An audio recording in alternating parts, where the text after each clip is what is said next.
Hi everyone, welcome to study एसनल। अभी हम देखेंगे Delhi Ghaziabad Meerut regional rapid transit system. So इसको हम शॉर्ट में बोल सकते हैं RRTS, जो कि रीजनल रैपिड ट्रांजिट सिस्टम। सो इसके बारे में पूरा डिटेल्स में देखेंगे। ये जो है यूपीएससी का जो जीएस पेपर 2 और 3 में कवर अप होगा। सो बेसिकली दिस ये जो टॉपिक है, ये जो कि जीएस पेपर 2 और 3 में जो कि इम्पोर्टेंट इंटरनेशनल इंस्टीट्यूशंस इसमें कवर अप होता है। So this topic is important for the UPSC IAS PCS SSC के लिए इम्पोर्टेंट टॉपिक है। सो चलिए देखते हैं।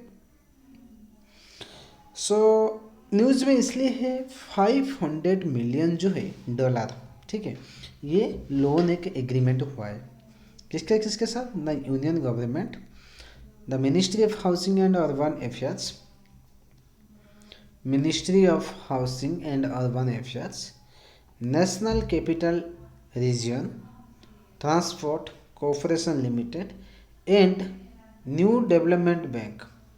Okay, that is a NDB बोलते हैं उसको, न्यू डेवलपमेंट बैंक। किसके लिए ये जो एग्रीमेंट साइन हुआ है 500 मिलियन डॉलर फॉर द ये जो है Delhi Ghaziabad Meerut regional rapid transit system के लिए।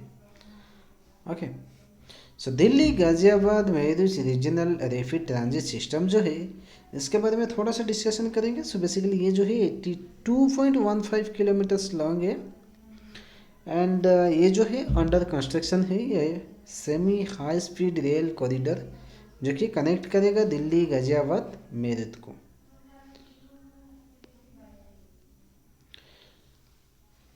सो ये जो है one of the 3 rapid rail corridors plan under the phase 1 of the regional rapid जो कि है transport system project of the national capital regional transport corporation.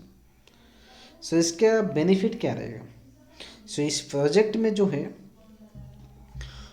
will provide a fast, reliable, safe, comfortable public transport system in the NCR. ये project जो है will serve as the demonstrations for the developing high capacity rapid urban transit corridors in the other urban areas of the India. High speed connectivity जो है ये result in the balanced economic development. So high speed connectivity होने के बाद ये जो है क्या क्या चेंजेस होगा। सो एक तो हो गया जो कि एक जगह से दूसरी जगह जो है, ठीक है, कम समय में जो कि कम टाइम में जो कि पहुंच पाएंगे। इकोनॉमिक देखेंगे, इकोनॉमिक डेवलपमेंट होगा। Okay, then leading to economic benefit होगा for the society, many nodes of the development rather than the all the economic activities happening at one place. So it will help in the reducing traffic congestion.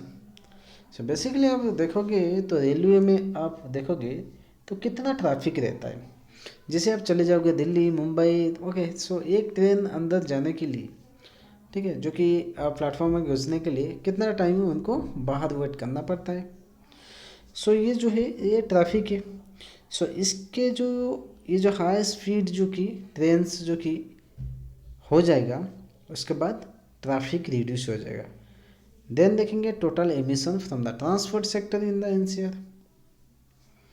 Other contribution जो कि ये देखेंगे contributor, the total project cost is estimated $3,749 million, which will be finance कौन करेगा ना, NDB new development bank, Asian infrastructure investment bank that is the AIIB, Asian infrastructure investment bank, then ADB, Asian development bank, Japan fund for the poverty reduction, government and other sources जो है इसको मिलके क्या करेंगे ना, ये project को पैसा कंट्रीब्यूशन करेंगे। सो जो कि एस्टिमेटेड $3,749 मिलियन से।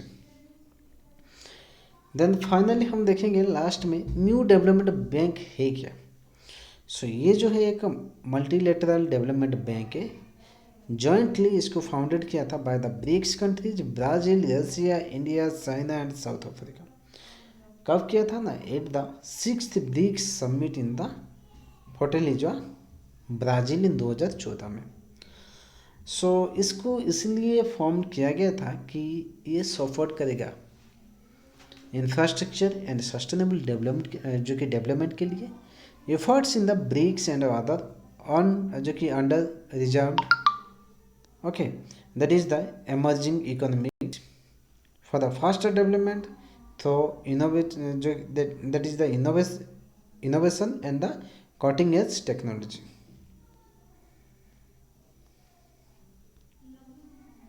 सो इसका जो हेडक्वार्टर है संघाई चाइना में है। इन 2018 में देखेंगे एनडीबी न्यू डेवलपमेंट बैंक जो है ये received observer status in the United Nations general assembly, establishing A firm basis for the active and fruitful cooperation with the United nation के साथ। So that's all, thank you.